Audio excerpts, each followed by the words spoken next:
बोलतो तसं बोलायचं. मी शपथ घेतो की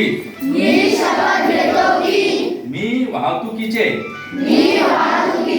आणि रहदारीचे सर्व नियम काटेकोरपणे पाळेन. मी मोटार वाहन व मोटारसायकल चालवित असताना मोबाईलचा वापर करणार नाही.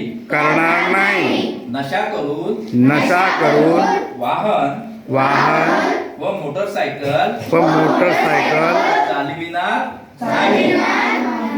चालविणार नाही. मोटारसायकल चालवित असताना हेल्मेटचा वापर करेन. धन्यवाद. आता हे आपलं